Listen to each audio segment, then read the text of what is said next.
it behooves us to bring the diaspora together. Let them understand what is really going on in our Africa. Diaspora are not going home. Diaspora are angry about Africa because they are not understanding the root cause of why Africa is where it is today. They think getting rid of a president will take care of the problem. Far from it. That president is just going to be replaced by another one who's going to equally suffer from the same difficult environment to work in. So let's look at an Africa that must be free to take care of herself, an Africa that's free from exploitation from outsiders. The multinationals who are stealing from Africa every day in broad daylight. I use an example of the DRC. If you ever fly very low over the DRC, you'll see tarmacs in the jungle. You'll see 747s flying into DRC, picking up minerals and flying right out. The same multinationals are responsible for arming young people and giving them MK-16s. Because why? Their satellites in the skies are telling them where that village is. There are lots of... Hello brothers and sisters. I hope you're all doing fine from wherever you're watching me from now. Dr. Arikana Chihombori and the president of Burkina Faso, Ibrahim Traore, have been doing a tremendous work to unite black people. Now, they have been calling out on African diaspora to come back home and unite and fight the oppression that has been facing the continent for the longest time. Now, they do not fear talking about the truth. They have been calling out France. They have been calling out the US. And for all the atrocities they have caused to the people of Africa and to the children of Africa who have been enslaved in their countries for the longest time. So let's watch this video, then have a very quick discussion at the end of it. Thank you so much. IMF, World Bank, all other institutions, they make African countries jump through hoops. Loans will never be able to pay. The US, when they borrow money, they're getting it in 1.5, 1.9 interest rate. Africans, when they get the same amount of money, they're paying 9, 10%. The people who don't need a break, they get a break. The ones who need a break, they don't get a break. The sheer survival of the World Bank, IMF, is based on the fact that African countries and many other developing countries do not succeed. Their success is based on our failure. That has to change. And guess who can make that change? We. The children of Africa, we, the Africans, are the ones who have to say, we know your game now. Enough is enough. We're not playing it anymore. And this is where the diaspora come in. There are more Ghanaian doctors in New York City than in the entire country of Ghana. There are more Nigerian doctors in LA than in the entire country of Nigeria. So let's be serious here. What Africa needs is capacity, capacity, capacity. And that capacity is in the diaspora. So it behooves us to bring the diaspora together. Let them understand what is really going on in our Africa. Diaspora are not going home. Diaspora are angry about Africa because they are not understanding the root cause of why Africa is where it is today. They think getting rid of a president will take care of the problem. Far from it. That president is just going to be replaced by another one who's going to equally suffer from the same difficult environment to work in. So let's look at an Africa that must be free to take care of herself, an Africa that's free from exploitation from outsiders. The multinationals who are stealing from Africa every day in broad daylight. I use an example of the DRC. If you ever fly very low over the DRC, you'll see tarmacs in the jungle. You'll see 747s flying into DRC, picking up minerals and flying right out. The same multinationals are responsible for arming young people and giving them MK-16s. Because why? Their satellites in the skies are telling them where that village is. There are lots of diamonds. So what do? Arm young people, drag them up, and send them to go chop off a few heads. The rest of the village runs away, so they come behind and do their illegal mining. We black people must understand what is really going on. Because what we are shown instead is, oh, look at those Africans killing each other. There are some serious games that have been played in Africa for far too long. And once we understand that, we can strategize as to how we can begin to bring the difference and bring the change that Africa needs. And that change can only come if the African diaspora are united. And the Wakanda villages, as I call them, it is our organized way of saying, starting with one African diaspora center of excellence, it will be a new city, a developmental hub that we can then take from there. Every sector is developed. Take healthcare. How many doctors do we need in this region to take care of this many people? We pick up education, same thing. We pick up engineering. We pick up electricity. How many megawatts of power do we have in the region? How many do we need? Be it solar, be it wind, be it hydro, be it geothermal, be it nuclear. I want to bring you back to West Africa. President Alassane Ouattara made a declaration that the franc CFA will be replaced with the ECO. But many will argue that because there's still foreign reserves being placed into French economy, it's just the same currency, different name. Absolutely. I agree with that. The question I had right from the get-go, first, is pegged to the euro. Secondly, it's still going to be printed in France.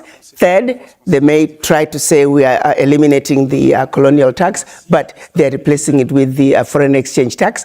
These countries are very capable of negotiating their own deals. Their funds don't have to go through the French central bank. Even countries wanting to trade with African countries, they don't have to go through French central bank. So there are all those technicalities that are just stupid. What's needed is complete separation. France has got to get out of Africa, really, honestly. Enough is enough. To take $500 billion out of Africa. I mean, it is insanity of the highest order. In countries that are supposedly poor, and making those countries fund French education, French healthcare system, create jobs for French youth while we are struggling in our country. It's no longer sustainable. President Macron needs to wake up and smell the coffee. And the African youth are the ones he's going to have to deal with. The African youth are not taking it anymore. They want what belongs to them. Financial institutions, them too. If I had my way, all the African heads of states should stop paying back any loans that were given by IMF and World Bank. Those loans have been paid gazillion times over.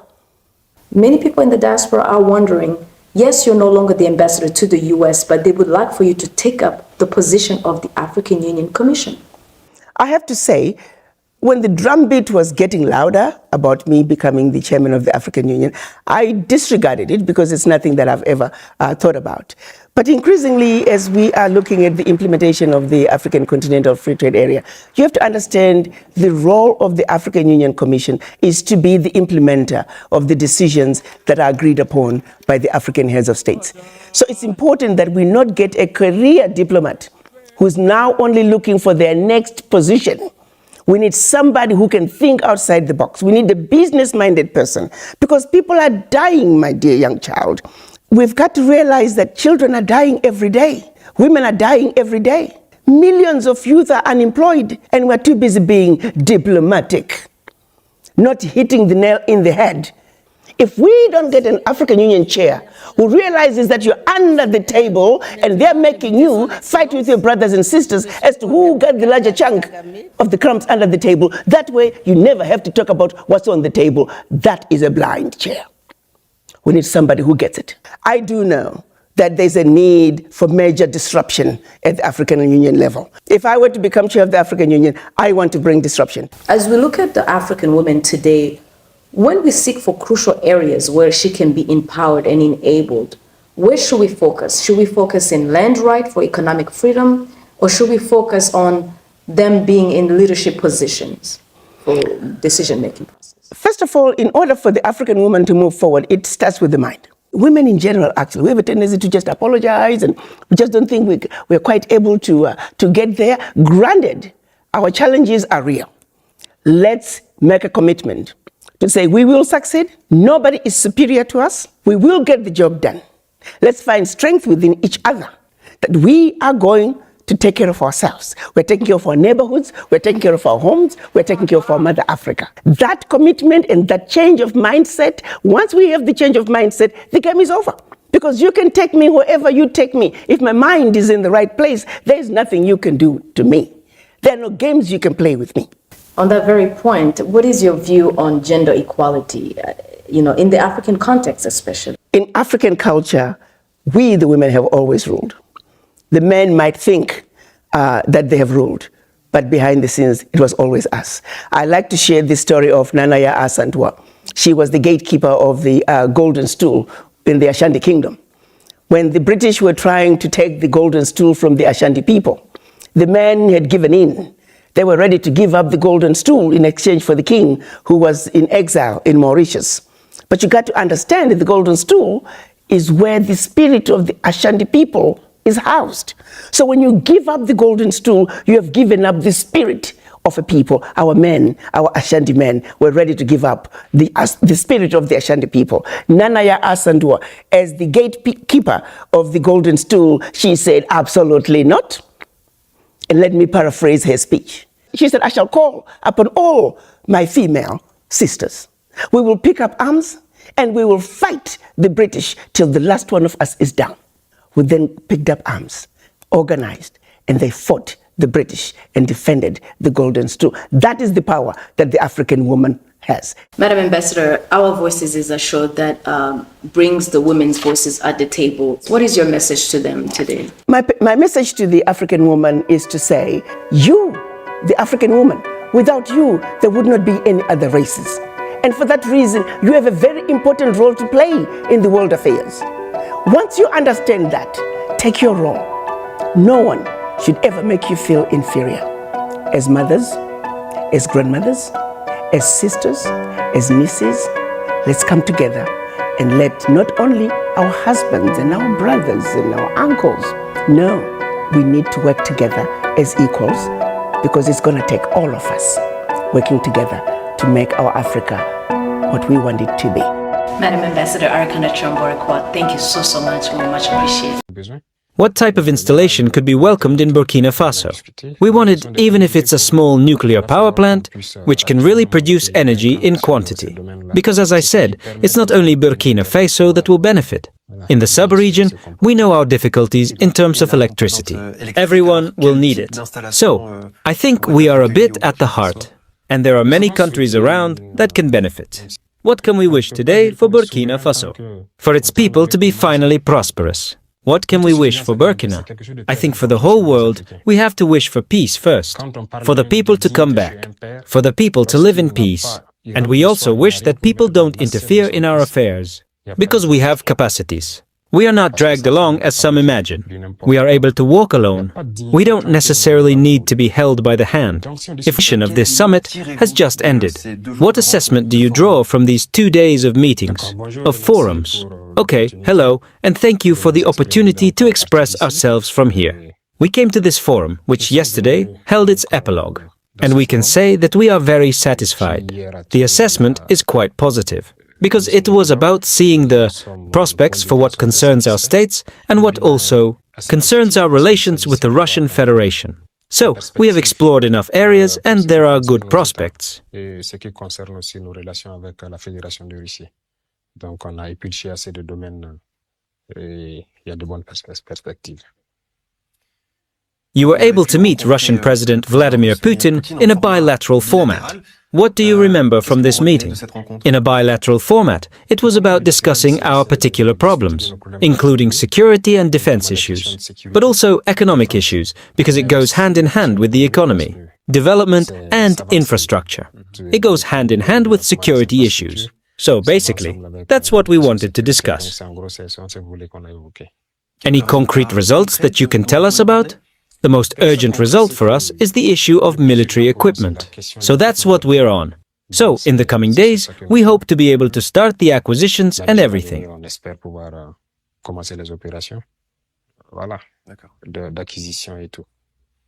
We'll talk about this area a little later, but I would like to ask you a question. You made a statement earlier. You said that the Burkina Faso people supported Russia's special military operation.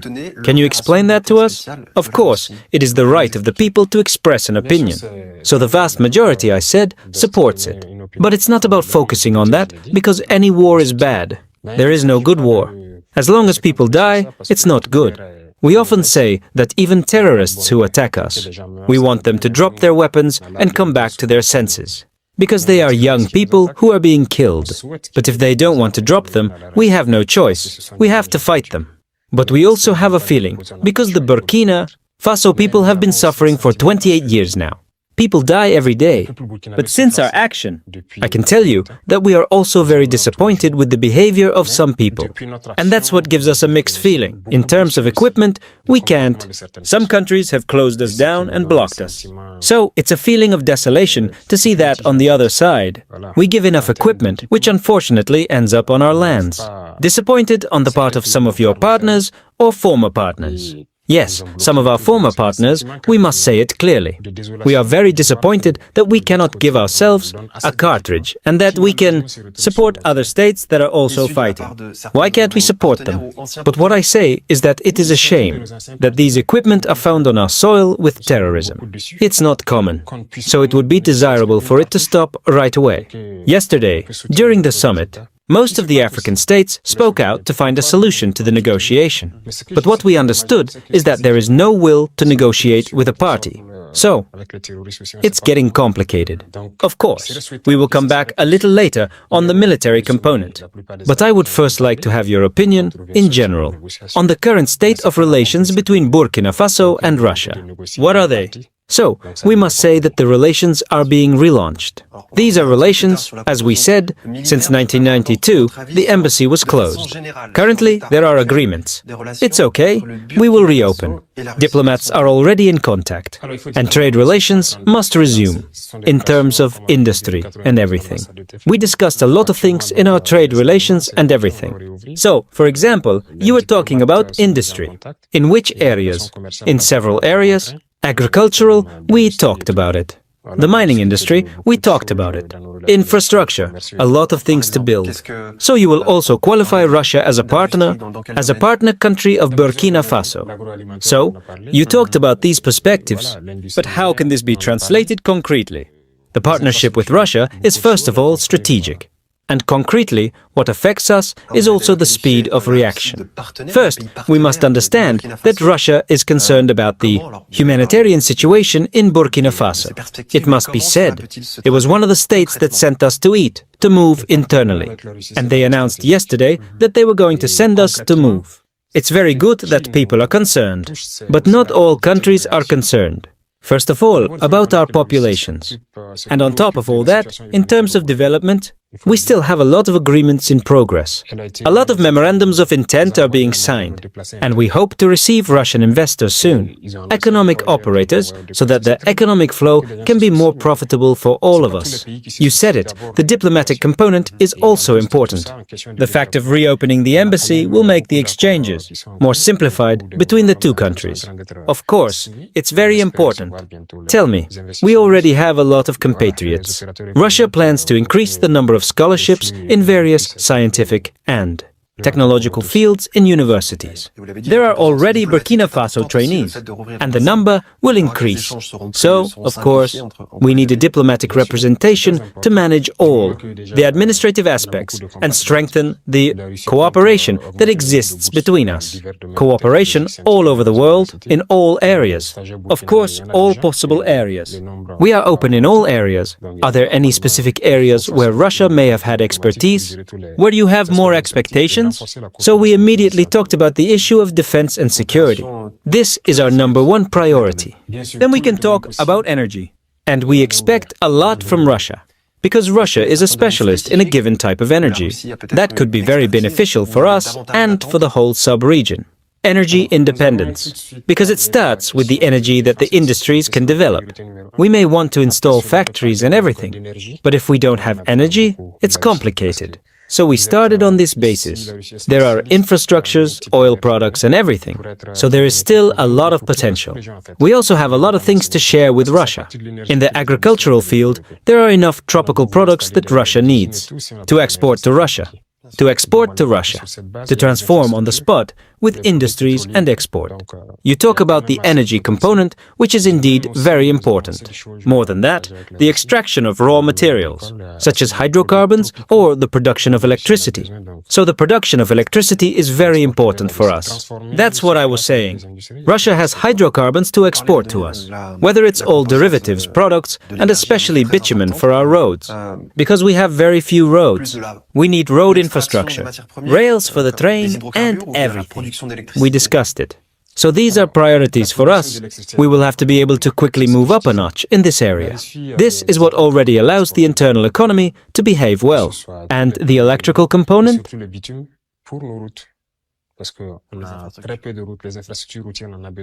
What type of installation could be welcomed in Burkina Faso? We want it even if it's a small nuclear power plant, which can really produce energy in quantity. Because as I said, it's not only Burkina Faso that will benefit. In the sub-region, we know our difficulties in terms of electricity. Everyone will need it. So, I think we are a bit at the heart. And there are many countries around that can benefit. So electricity is very important. And so, you had your first contacts with Rosatom, for example. The energy company. Yes, the ministers in question will change.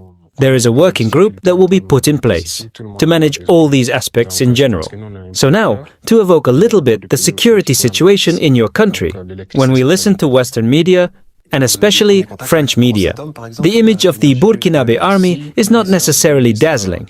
It is accused of all kinds of crimes. Why this image, in your opinion? No, it's logical. The media are also at war. We benefit from it. It's logical for them. But we are not there anymore. Who destructed our armies? That's it. We denounced the fact that we imposed on the state structural programs. The budget of the armies was squarely reduced to zero. Comrade President Vladimir Putin,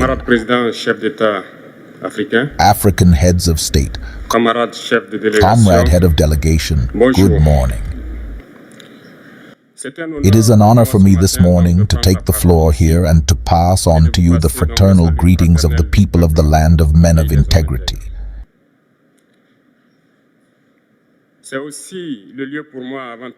It is from the Almighty that we have been able to gather here this morning in good health to talk about the future and the well-being of our people.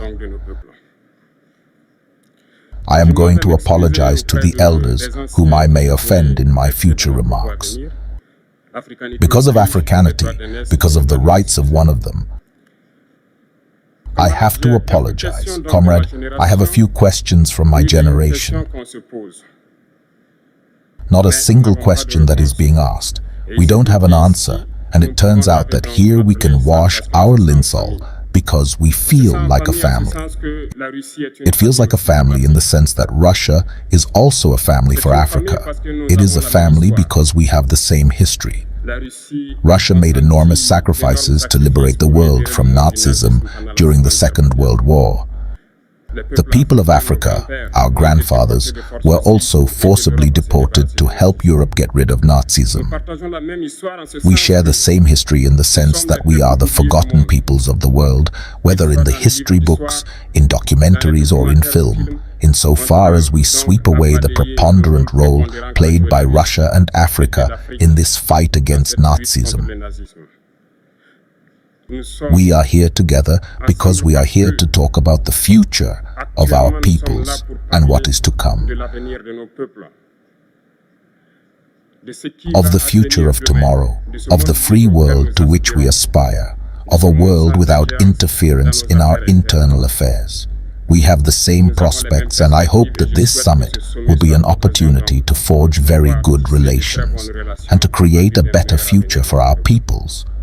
The questions that my generations are asking themselves about the next generation, if I can sum it up, is that they do not understand how Africa, with so much wealth on our soil, with its generous nature, water and abundant sunshine, Africa is today the poorest continent.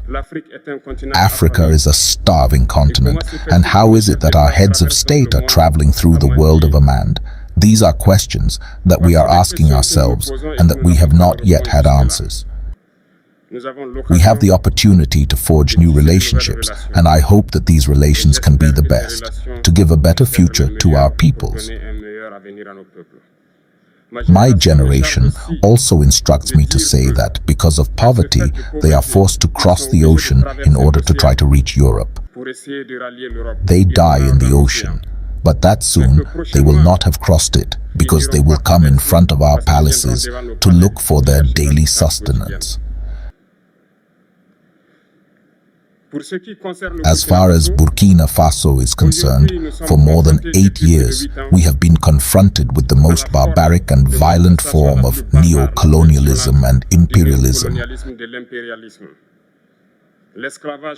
Slavery still has so much to impose on us. Our front runners have taught us one thing: slavery that is not capable of accepting its own revolt does not deserve to be relied upon by its fate. We don't worry about our fate. We are not asking for someone to rely on our fate. The people of Burkina Faso have decided to fight against hypotherism capable of reviving its development. In this struggle, valiant peoples, wines and a population have pledged to take up arms in the face of terrorists. The ones we actually called the VDPs, volunteers. We are surprised to see the imperialists calling these VDPs militias and of all kinds. It is one of those wines, because in Europe, when people take up arms to defend their patriots, they are called patriots. Our grandfathers were deported to save Europe. It was not with their consent, against their grey. Well, on the way back, we remember that in Traoré, when they tried to bandage their elemental sheet, they were massacred, so it doesn't matter.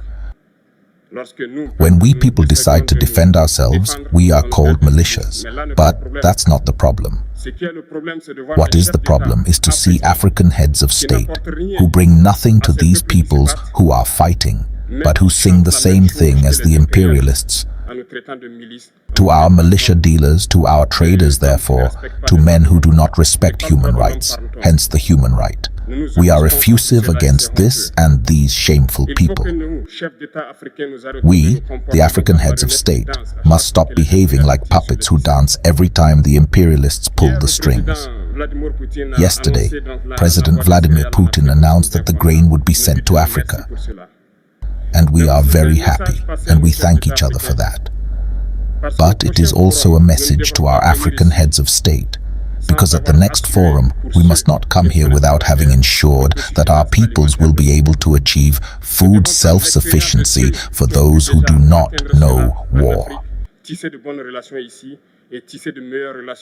We need to learn from those who have already been able to achieve this in Africa, build good relations here and build better relations with the Russian Federation so that we can meet the needs of our people.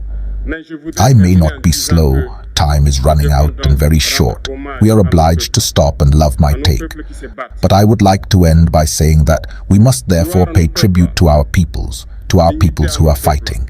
Glory to our peoples, dignity to our peoples, victory to our peoples, homeland or death will come. Thank you, comrades. Now, brothers and sisters, I'm very glad to see such things happening in the motherland.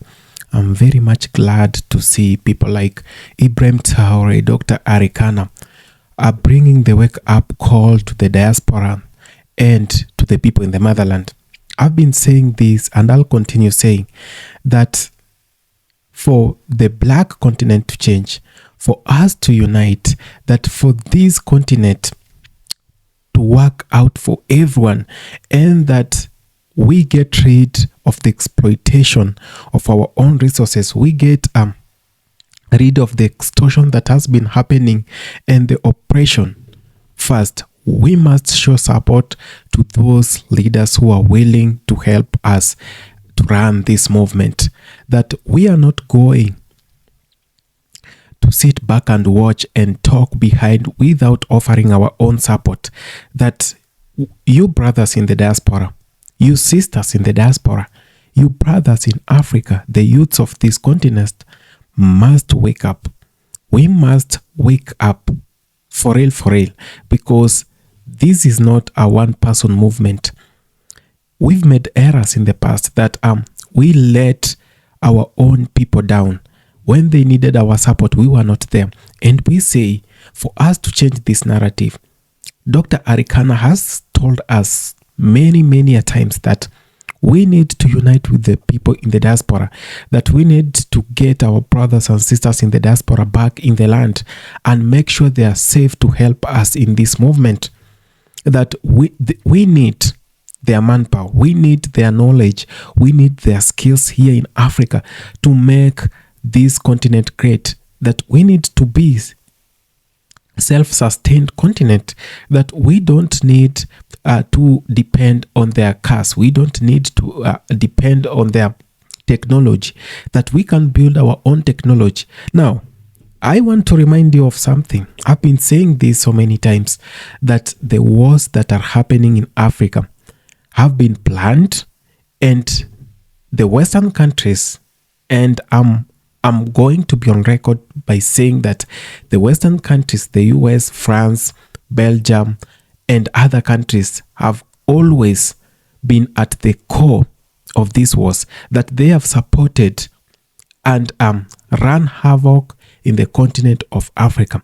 You tell me, how will someone in the DRC maybe own a gun that is worth $20,000 or $30,000 or $100,000 because they have some real guns down there, but they can't afford a meal that costs $1 a day? You tell me, where do they get all those funding? It's because someone is behind this. And this is why Dr. Arikana is saying, even if you get rid of one president in Africa, they'll still bring in their puppet. Even if you try to vote out the puppets they have elected in Africa, they will have a way to get another puppet in Africa. So the only way for us to go in this war, the only way that we are going to make ourselves very important is by one, uniting. The unity of black people is the biggest fear, that they live with their success today, that they have their European economy successful today, that the US was built by black people. Let someone come here and challenge me, because I know, if you know history, you know history. And this is why we say black people, black folks must learn their history. Most black people have assumed their history, and this is where we have a problem. And in most cases, I do say that the people in the diaspora somehow know the history of black people than the people in the motherland, that the people in the motherland have been so ignorant in copying the Western culture that they are adapting to whiteness. And this is the biggest problem that we have with us as black folks. We are trying to copy what was not ours. We've actually gotten ourselves into a culture that was never ours. So we really need to restructure back. We really need to get back on the drawing board and see where we went wrong. We can't play the same games. We can't use the same tricks for these people.